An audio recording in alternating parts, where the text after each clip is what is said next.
اصل انقلاب کیا ہے، پھر آخر میں اس پہ بات کریں. اگر ایک ہی قوم اپنی حکومت کے خلاف کھڑی ہو جائے یا سوشل سسٹم کے خلاف کھڑی ہو جائے یا پولیٹیکل سٹرکچر کے خلاف کھڑی ہو جائے یا پولیٹیکل سوشل آرڈر کے خلاف کھڑی ہو جائے یا سوشو پولیٹیکل سسٹم کے خلاف کھڑی ہو جائے یا سوشو اکنامک سسٹم کے خلاف کھڑی ہو جائے اور اس کو الٹ دے، منقلب کر دے، تو اسے پر کہتے ہیں انقلاب یا ریولوشن. اور یہ لفظ خود یہ اطالوی زبان کا لفظ ہے، اٹالین، تو یہ لفظ جس سے نکلا ہے وہ لفظ بھی ریولوشو، یعنی ٹرن اراؤنڈ کر دینا کسی چیز کو. اگر اس بیس کو میں الٹ دوں اور اس کا نچلا حصہ اوپر اور یہ والا حصہ نیچے، تو یہ ہوگا انقلاب. تیسری چیز ہے ریوولٹ. ریوولٹ اور ریولوشن میں تھوڑا سا فرق ہے، لیکن بہرحال فرق ہے. ریوولٹ یہ ہوتا ہے کہ لوگ اپنا حق حاصل کرنے کے لیے یا کسی قانون سے فائدہ حاصل کرنے کے لیے طاقت کا استعمال کریں، جو عموماً آپ دیکھتے ہیں جیسے ہمارے یہاں بھی پروٹیسٹ ہوتے ہیں، پاکستان میں بھی پھر حکومتیں اس پروٹیسٹ کی وجہ سے لوگوں کی خواہشات کا بعض اوقات احترام کرتی ہیں، بعض اوقات نہیں کرتی. پوری دنیا میں پروٹیسٹ ہوتے ہیں. یہ ہے ریوولٹ. اس ریوولٹ اور ریولوشن میں کوئی فرق یہ ہے کہ جب آپ اپنا حق لینے کے لیے طاقت کا استعمال کر کے حکومت کو الٹ دیں گے وہ ریولوشن ہے، اور حکومت کے الٹنے سے پہلے تک پھر اس کو ریوولٹ سمجھا جائے گا. اگر آپ دنیا میں جو مختلف سیاسی تاریخ ہے، جو ڈاکیومنٹڈ پولیٹیکل ہسٹری ہے دنیا میں، اس میں اگر آپ انقلاب کی تاریخ پڑھیں تو بہت بڑی تعداد میں آپ کو کوئی ایسی فہرست نہیں ملے گی دنیا میں انقلاب برپا ہونے کی. یہ جو ایرانین ریولوشن ہے، یہ بہت غیر معمولی سیاسی ہلچل تھی 20ویں صدی کی سیاسی تاریخ یا کانٹمپریری پولیٹیکل ہسٹری جسے کہتے ہیں. غیر معمولی، وہ غیر معمولی ہونے کی 3 وجوہات ہیں، اور بھی وجوہات ہیں لیکن اختصار کے ساتھ 3 وجوہات آپ کے سامنے. پہلی وجہ تو یہ کہ جو میں نے تعریف آپ کے سامنے رکھی، اس تعریف کو اب ذرا پہلی وجہ کے ساتھ جوڑ کے پھر سمجھتے ہیں اس کو.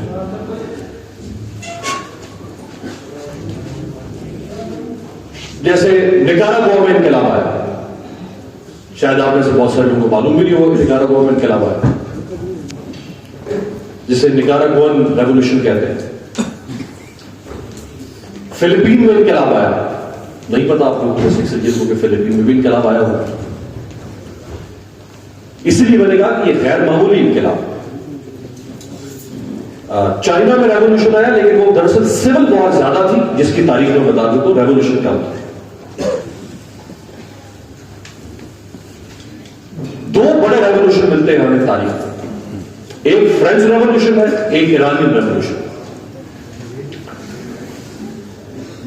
یہ اس لیے غیر معمولی ہے کہ فرینچ ریولوشن ناکام ہو گیا تھا، ایرانین ریولوشن ناکام نہیں ہوا.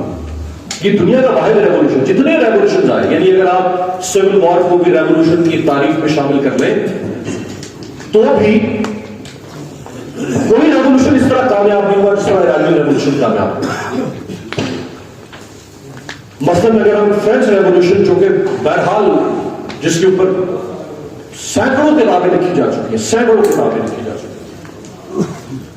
اور میں تقریباً کم و بیش ان تمام مقامات کو دیکھ چکا ہوں جو انقلاب فرانس کے ساتھ جڑے ہوئے ہیں.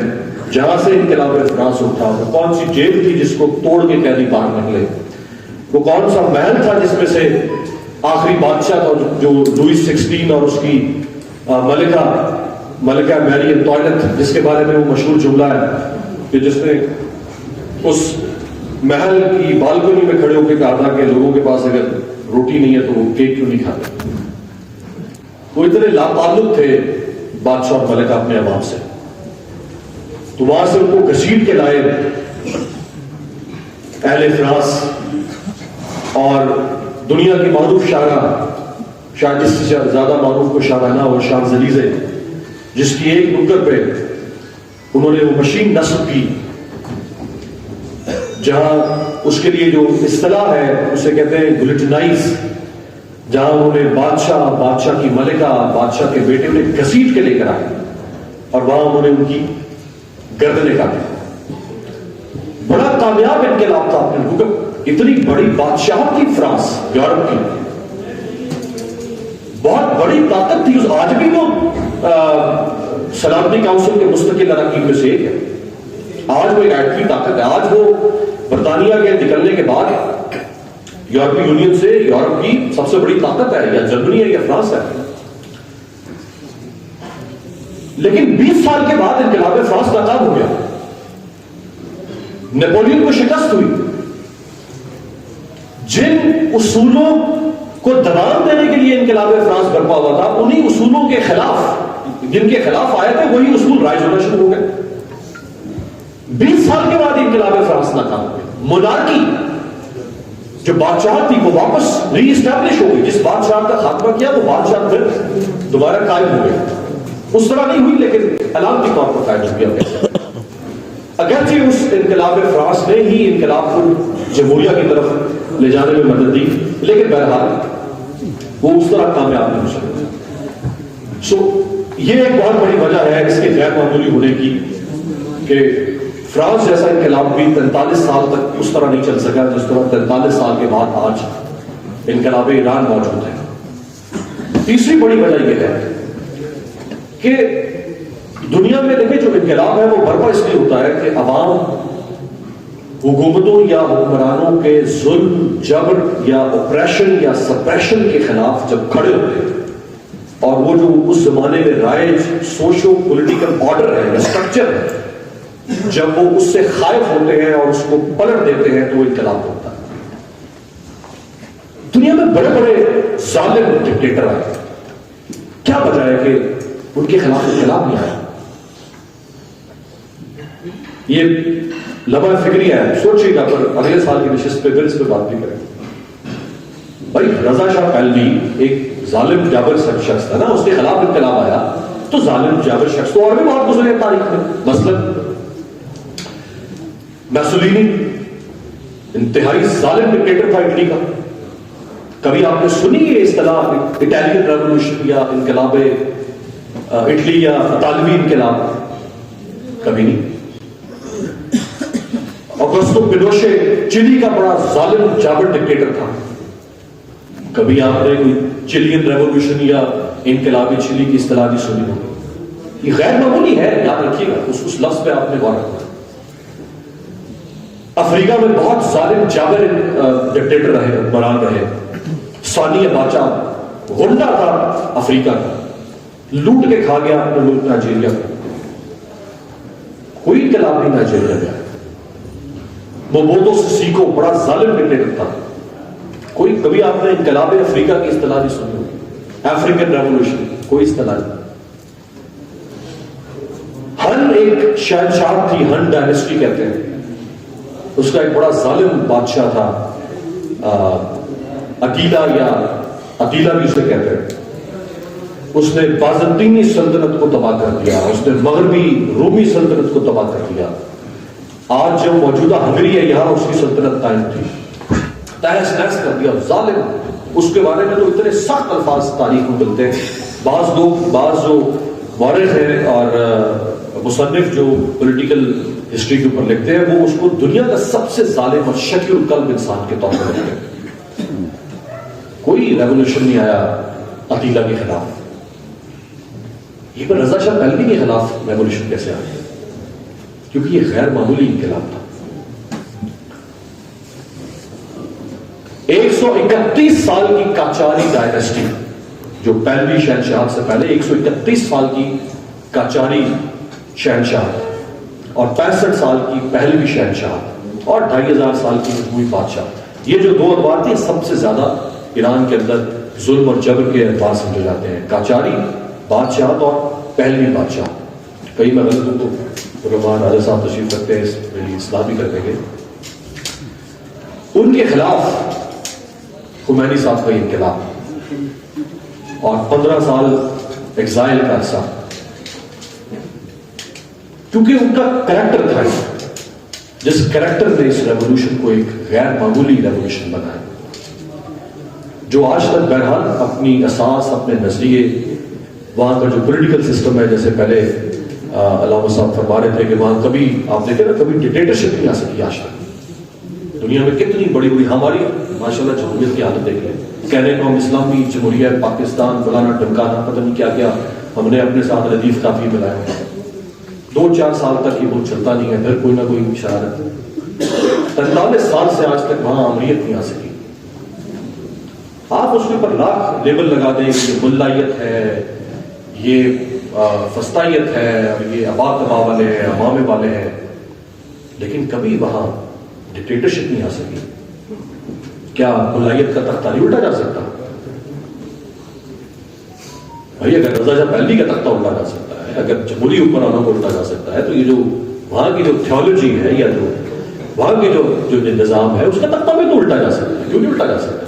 کوئی ایسا تو نہیں، کوئی ان کے پاس کوئی کیا یا تو غیر بڑی طاقت ہوگی یا ایسا کیا ہے ان کے پاس؟ نظام ہے نا، اس نظام کے اندر چیزیں ویلیوز رکھ دی گئی ہوگی ایسی کہ آج تک وہاں پہ کبھی کو نہیں ہوا، مارشل لا نہیں لگ سکا آج تک، کبھی کوئی ہائبرڈ رجیم اس طرح سے نہیں آ سکا۔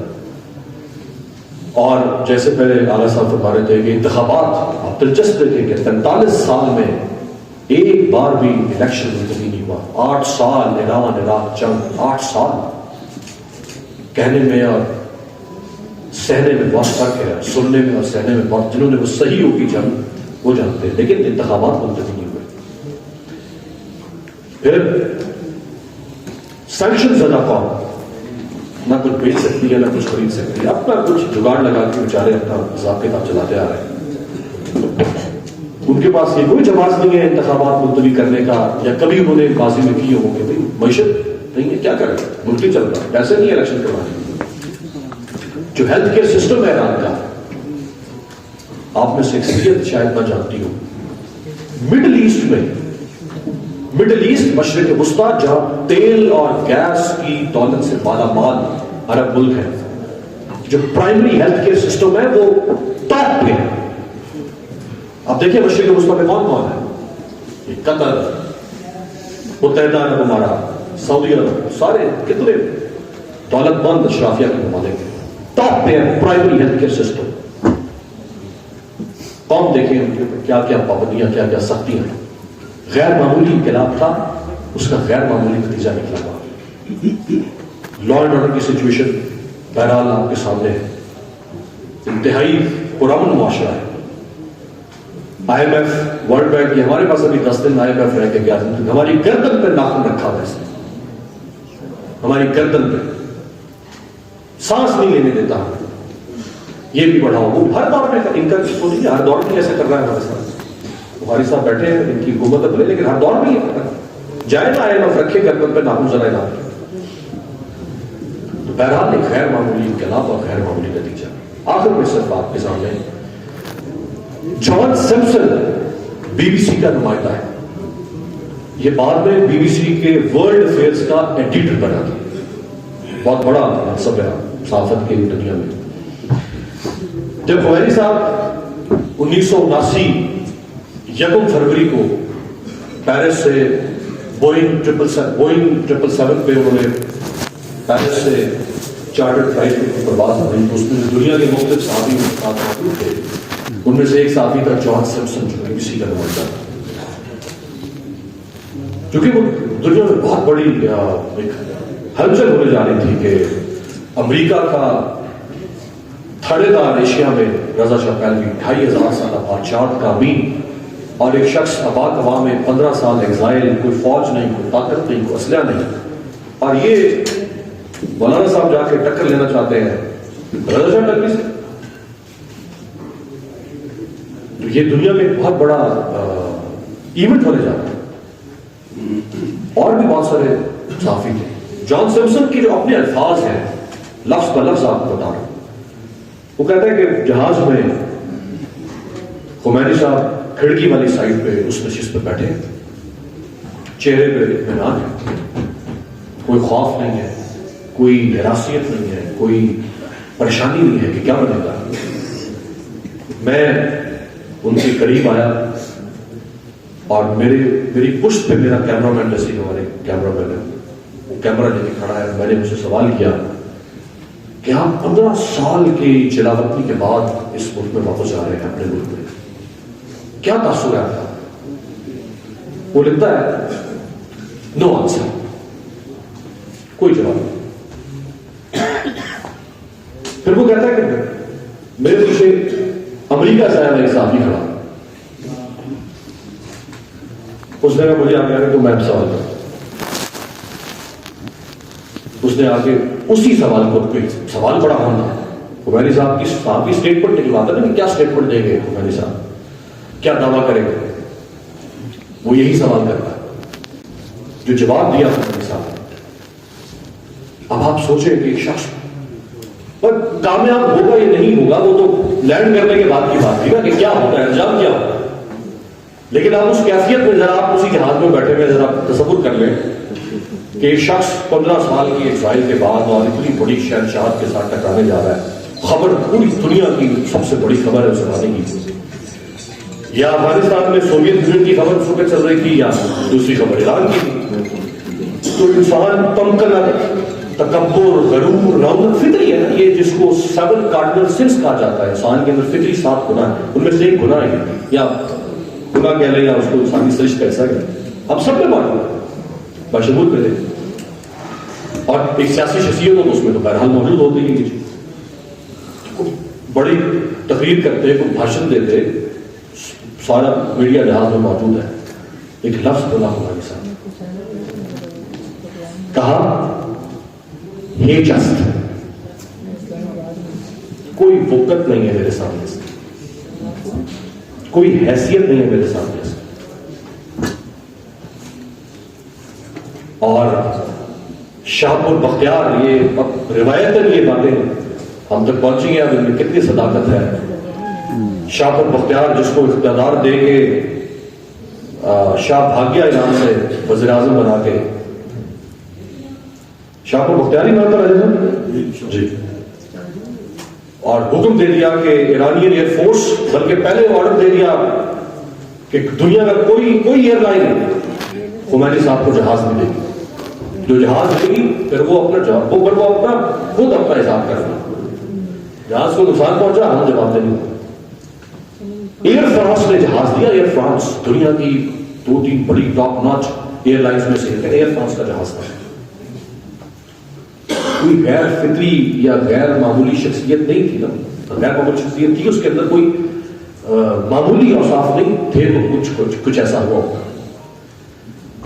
اور پھر حکم دیا ایرانین ایئر فورس کو کہ اس جہاز کو ایرانین ایئر اسپیس میں داخل نہیں ہونے دیا جائے. جہاز جب داخل ایرانی ایئر اسپیس ایران کی طرف بڑھ رہا ہے تو نیچے سے ایئر ٹریفک کنٹرولر نے پائلٹ کو کہا کہ جہاز واپس موڑ دیں, جہاز کو کریش کر دیں گے, اس جہاز کو الاؤ نہیں ہے آپ ہماری حدود میں داخل ہونے کا. پائلٹ نے خمینی صاحب کو تنبیہ کیا کہ آپ سمیت ہم سب کی زندگی خطرے میں ہے, جہاز ایرانی حدود میں داخل نہیں ہو سکتا. لیڈرشپ جو کمپرومائز کرتی ہے زندگی کے لیے, اقتدار کے لیے, تمکنت کے لیے, دولت کے لیے, عروج کے لیے, تخت کے لیے, اقتدار کے لیے, اور جو نہیں کرتی, اس میں فرق کیا ہے؟ ایک وہ ہیج کا جملہ, اور میری صاحب نے کہا کہ جہاز تہران کے مہرآباد ایئرپورٹ پر لینڈ کرنا چاہیے, چاہے تمہیں کریش لینڈنگ کے لیے نہ کرنی پڑے, واپس نہیں جاؤ گا یہاں سے.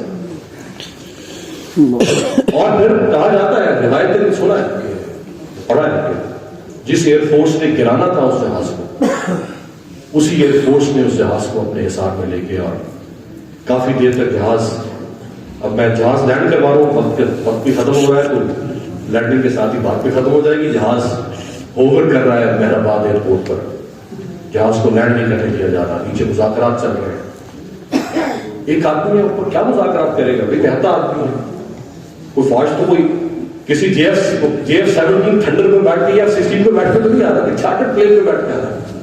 اور ساتھ صحافی ہمارے جیسے بیچارے کیا لڑنا تھا، جہاز اوپر اوور کر رہا ہے، نیچے مذاکرات چل رہے ہیں، لینڈ کرنا ہے کیسے، نیچے لوگ بھی اس کے وہاں پہ بھی ایک جملہ ملتا ہے کہ کسی نے کہا وہاں پہ بھی پوچھا کہ وہ یہ سلیم بخاری صاحب ہمارے بڑے سینئر صحافی ہیں، ایڈیٹر دی نیشن پہ رہے ہیں، دی نیوز کے بھی ایڈیٹر رہے ہیں، یہ ان چند ایشین جرنلسٹ میں سے تھے جنہوں نے فوری طور پر ہمارے حساب سے ایک وقت کیا تھا، ان سے ملاقات کی تھی. یہ انہوں نے مجھے یہ جملہ سنایا کہ کسی صحافی نے پوچھا کہ نیچے an ocean of human heads، نیچے انسانی سروں کا سمندر ہے، آپ کو لے لیا اگین پیرس سے اڑتے ہوئے تو hey just کہہ دیا نا، وہاں آگے کہتے ہیں یار بڑا مجمع اکٹھا ہو گیا نیچے.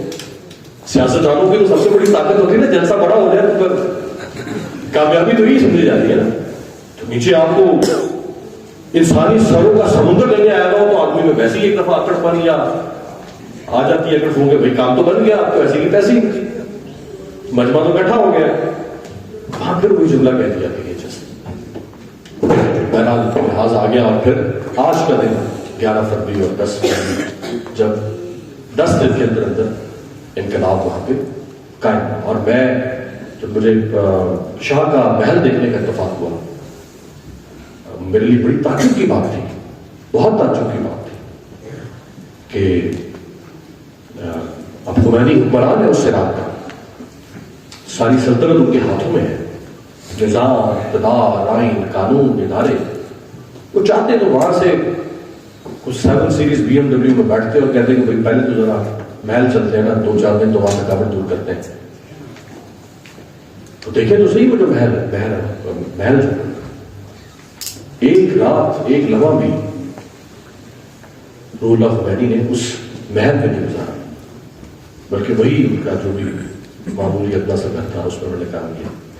تو ایک غیر معمولی انقلاب اور اس کے غیر معمولی نتائج، اس کے اوپر بڑا کچھ لکھا جا سکتا ہے، کہا جا سکتا ہے کہ تنگے دامان پر تاڑے بات یہیں سے متصل کرتے ہوئے پاکستان کے حالات بھی اللہ تعالیٰ کرم کرے اور بڑی مشکل صورتحال میں سکتے ہیں. ہم اعتماد کرتے ہیں اپنی لیڈرشپ کے اوپر کہ وہ پاکستان کو اس مشکل وقت سے نکالیں. بہت شکریہ.